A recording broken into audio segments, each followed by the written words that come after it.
നമസ്കാരം. പല അമ്മമാരും ചോദിക്കുന്ന ഒരു ചോദ്യമാണ് കുഞ്ഞുങ്ങൾക്ക് ഒരു വർഷത്തിൽ എത്ര പ്രാവശ്യം വിരമരുന്ന് കൊടുക്കണം എന്നുള്ളത്.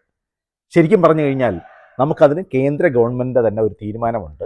എല്ലാ 6 മാസത്തിൽ ഒരിക്കലെങ്കിലും വിരമരുന്ന് കൊടുത്തിരിക്കണം. അതൊരു നാഷണൽ പ്രോഗ്രാമായിട്ടാണ് ചെയ്യുന്നത്. നാഷണൽ ഡീവേമിംഗ് ഡേ എന്നാണ് അതിനെ പറയുന്നത്.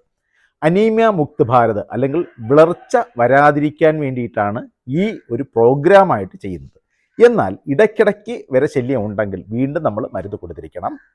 മാത്രവുമല്ല, കുഞ്ഞുങ്ങൾക്ക് വിരമരുന്ന് കൊടുക്കുന്നതിനോടൊപ്പം തന്നെ വീട്ടിലെ എല്ലാവരും, ഒരു അടുക്കളയിൽ നിന്ന് ഭക്ഷണം കഴിക്കുന്ന എല്ലാവരും വിരമരുന്ന് കഴിച്ചിരിക്കണം.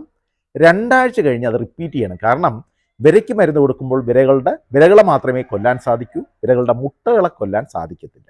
ഈ മുട്ട വിരിഞ്ഞ് വരുന്നത് ഏകദേശം 10 ദിവസം കഴിയുമ്പോഴാണ്. അപ്പോൾ ആ വിരിഞ്ഞ് വരുന്ന മുട്ടയെയും കൂടെ കൊല്ലാൻ വേണ്ടിയിട്ടാണ് രണ്ടാമത് നമ്മൾ റിപ്പീറ്റ് ചെയ്യുന്നത്. ഏറ്റവും പ്രധാനം ഹൈജീനാണ്.